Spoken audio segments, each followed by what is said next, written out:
Hey guys, this is Jim from His Nature Farm, and I want to welcome you back. And I wanted to get back to something that was probably one of the most watched shows we've had, and that's on our generator and our backup power.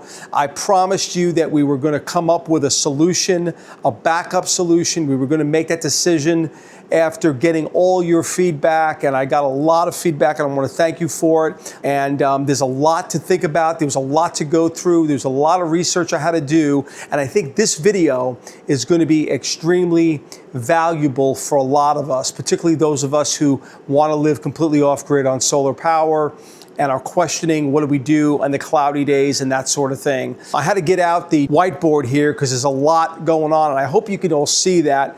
I'm kind of trying to figure it out, but I figured the best way to do this was to go over everything in detail. So I wanted to show you what we did here. I laid everything out on this nifty whiteboard because I think it's easier. Now, this video could be really, I think, informational for those of you who are considering backup power, solar, whatever it is. I'm going to give you our issues here so you understand our issues, maybe a little different than yours. So let me just briefly go over it before I get on the board. We have 2 homes on the property and we're totally off grid. Let me just reiterate that. We're totally off grid. We have water rain harvesting for our water supply, and we have no connection currently to the grid whatsoever. And we rely currently on a backup generator that's hooked to propane. And if you didn't catch us earlier, but we've had issues with that propane generator, and it had to do with blowing out electronics, and that's how this kind of started. And I won't get into all the details with that, but that's the reason why we're on the search. We recognize in the winter our heat is even electric, and it draws so much power that it overburdens our backup system. Therefore, currently we have no heat because I can't afford to have the heat. Our current system is a EG4 inverter 18K with 40 solar panels on the roof and on the side over here, and 3 backup batteries equaling 45 kilowatt hours. Okay, so just to give you a recap quickly, that's what we got, totally off grid, all electric, from the hot water heater, which is, by the way, it is a heat pump hot water heater, so they're low use, as low use as we can get it, with mini split heating system. So again, I don't want to get in the weeds on this, but I want you to understand where we're at, what we're starting with, and why we're talking about backup. We have, again, 2 buildings. One of the buildings that we're building is for my in-laws, and they're older. So that plays a pivotal role into the final decision we made. So by the end of this, you're going to know the decision we made and what we came to, and actually, we should have that decision finalized today, believe it or not. So that's why I wanted to wait. Anyway, let's look at the options real quick, and these are some of the options for you as well. So the first option we have here, if you may be able to see this, was a generator that we can put in a generator from Generac. We would need a 24 kW kilowatt generator. That's what we would need to run this household with all the Macs, with everything on and stuff like that. We currently have an existing 9.5 kilowatt hour Westinghouse cheapie that I bought. And it's done a good job, it's worked. I've had issues, but it works and it does function, and it can back up in an emergency. Now, what's the problem with this generator system? What's the problem with just increasing to this Generac? Well, one of the problems we have is that our property draws over 10 kW just on a mild day. Never mind on when we got all the heat on, plus we have 2 properties. It would probably come to the limit about even on that 24K. So we have a problem there. Also, the propane cost. We're hooked to propane, which really helps. You know, obviously you don't have to put gas. Gas is a problem because it goes bad if you don't use it. Carburetors get clogged, stuff like that. So propane solves that problem. The problem is it's $4 a gallon. So, and you go through propane when you use these generators. And I did speak to the Generac dealer, so I spoke to him in detail, and you know, he heard all the options as well, and even his recommendation was, well, I don't know if that's going to work for you, because the cost of the propane, you can go through 500 gallons of propane in 3 to 4 days if you're using it all on, believe it or not. So that's a problem. The other issue is we have what we call we need a generator that does low THC. And I don't mean that it's not getting high. What I mean is that we need a generator with low total harmonic distortion. THD, not THC. Now, what does that mean? And I want to give you a brief explanation of that, because when we get back to the issues we had way back, and if you didn't catch the video, I had an issue with a lot of electronic items blowing out and everything else. And I solved the problem because of a double bonding system in the electrical system. I don't want to get in the weeds with that because that's another video for another time that I did earlier. Now, I had a lot of input on that. A lot of input of if it wasn't that, it was a floating neutral, and it was this and it was that. But when I did change the bonding issue, it did solve the problem. I wasn't blowing out anything anymore. So it did solve the problem. However, it wasn't the final problem. And this total harmonic distortion is the conclusion. So if you're wondering about generator backup, real briefly as I can make this, total harmonic distortion is the culprit when it comes to backing up an inverter. An inverter is a very sensitive piece of equipment that doesn't take harmonic distortion. What that means is that the sine wave, if you will, the power coming in needs to be on an even and not too distorted. I'll just say it in layman's terms as best as I can.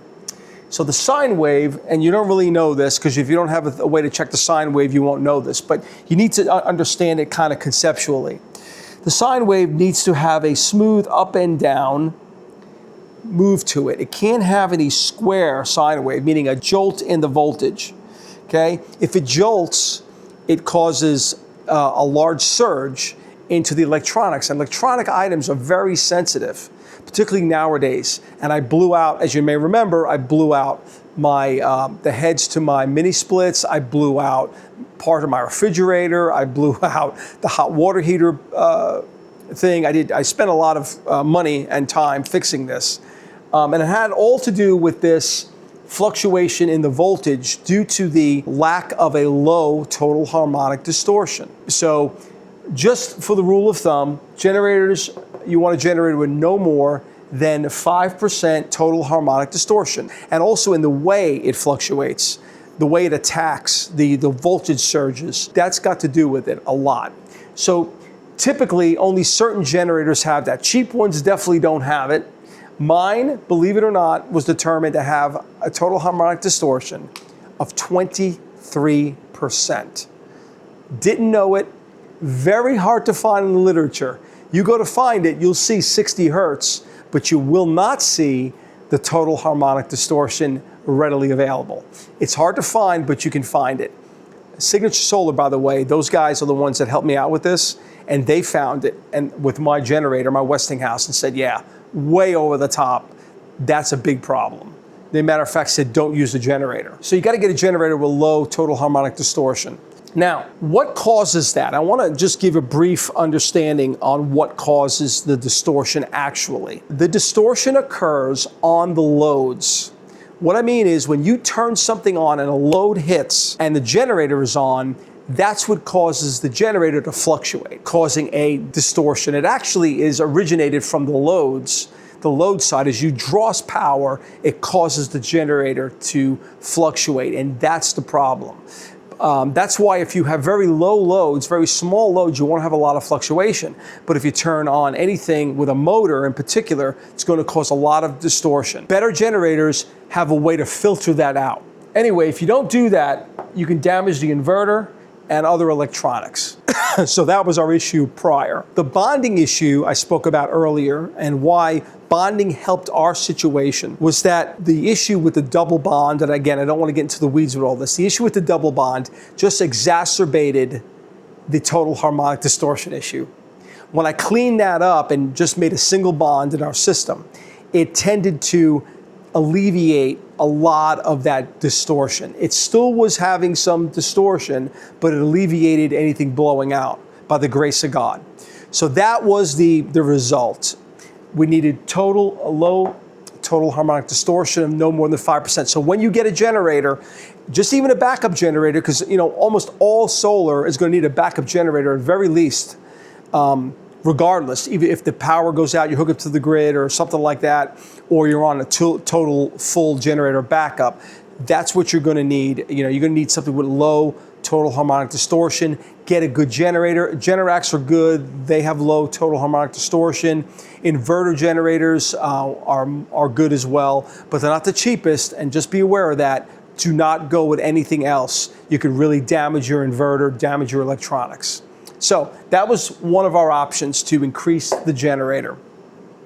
The next thing, we had number two, the option was, and I'll mention also, the prices are between $8,000 to $10,000 in additional cost for this backup solution we're trying to come up with. So the second one was adding more batteries. So again, let me briefly mention that I have existing 3 batteries, 45 kilowatt hour batteries. So I was thinking about adding 3 more batteries as a backup option, giving more capacity to our batteries, meaning I can go throughout the nighttime. In the winter here, just to let you know, I did another video, I can't even go the whole evening. I have to wake up at 4 in the morning to start the generator because the batteries, even at full capacity, will not carry the loads. It will kill the batteries by 4 a.m. in the morning on a cold night. So, and that's with 45 kilowatt hours. So I was going to increase it to 90 kilowatt hours by adding 3 more batteries. What's a problem with that? Well, another problem with that is that my inverter, the EG4 18K, which is fantastic, it works great. I want to mention that if you really have an interest in a good system, it's been flawless, and the support from Signature Solar has been great. So if you really have an interest, you can click down below and on my link that would help out the channel. If you'd like to, take a look at them, they're definitely willing to help you. It's worked great. Other than that, but anyway, the problem with the EG4 that I had with this particular one is not that it's not a big inverter. It is. It's an 18 kilowatt hour battery. Inverter. It can do a lot of on surge, 18 kilowatts. It can run at about 12 kilowatts consistent, which is mostly plenty for most folks. Okay. However, the problem I got in adding the 3 batteries was this. I can only put 40 solar panels on this inverter based on these Canadian solar panels, based on the voltage and stuff like that. So I can only have 4 strings of 10 solar panels each. Now, the newer ones they have out there, you can add more. But still, 40 is a lot of panels. Even with those 40 panels, the most I can get on a summer day is about 16,000 watts. They're rated at 400 watts each.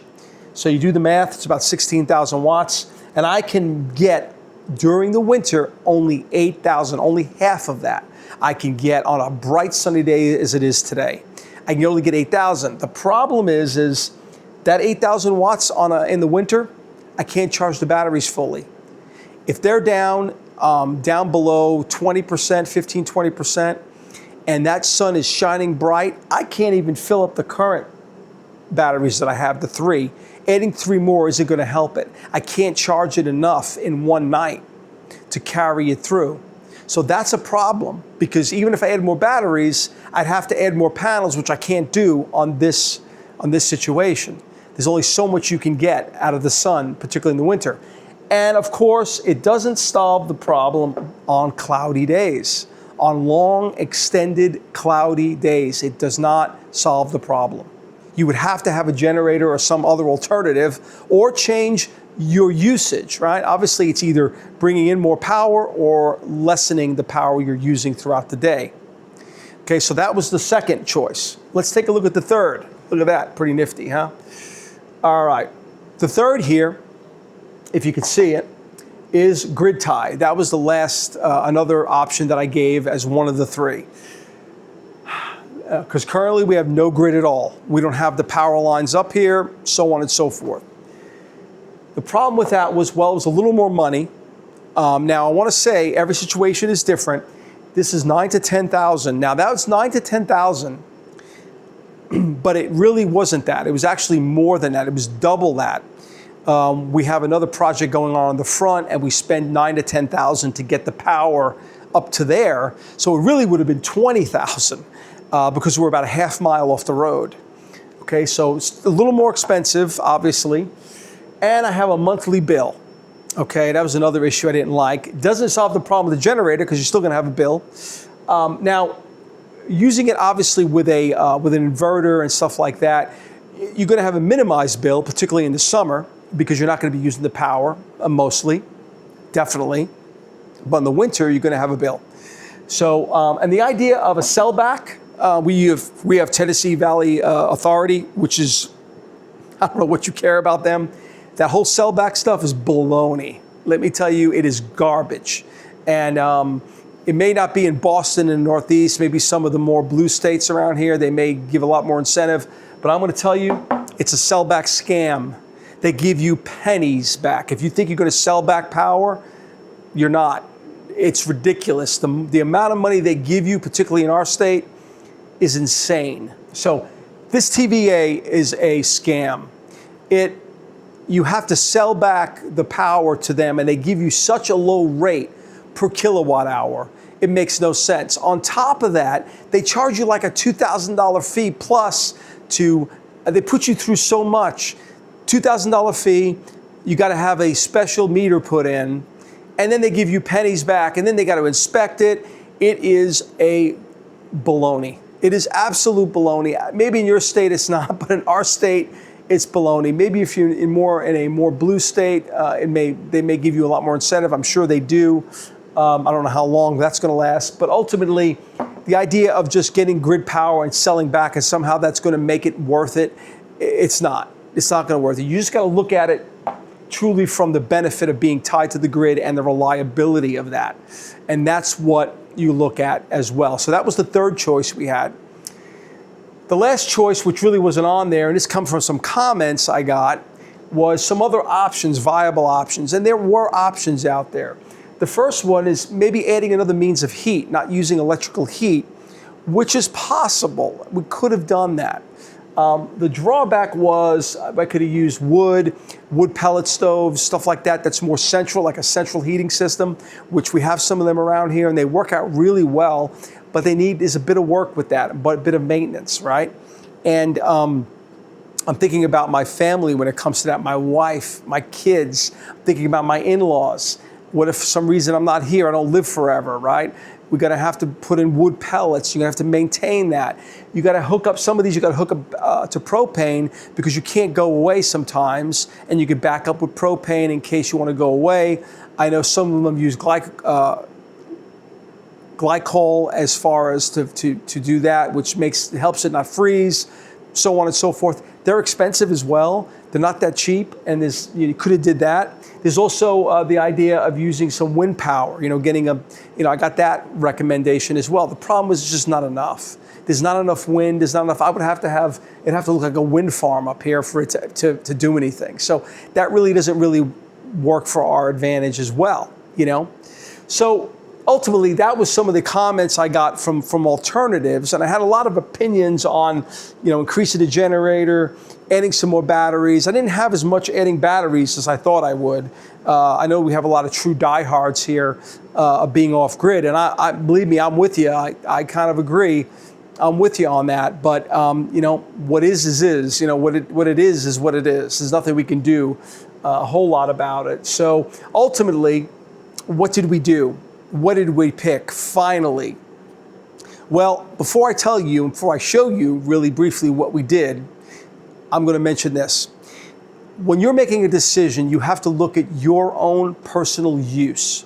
If you're on a small off-grid cabin by yourself and you have maybe kids or older young men in particular in your family, or you have your spouse is somebody who's very adept at this stuff and is very knowledgeable, maybe that you can use an off-grid, you can stay off-grid completely and not have to worry about it, because if something happens to you, they can handle it.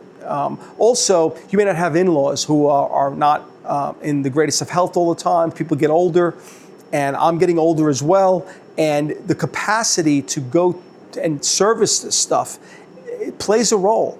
The size of the buildings you have, if you have a lot of homes, expansion is a big key. Are you going to expand? Is there more things you're going to do? We have a very large property with a much greater vision for this property than just this one building, you know? So that plays a role into it. Cost obviously is a big one, right? Naturally. So what did we go with? Drum roll, please.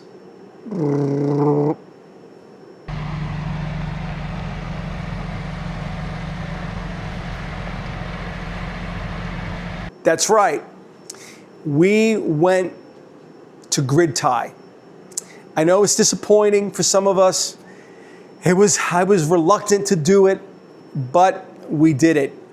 As you saw, they're being put in today. Today it's going to be completely tied to the grid. And let me just tell you what we did. We're basically tying to the grid because ultimately the reliability of the power.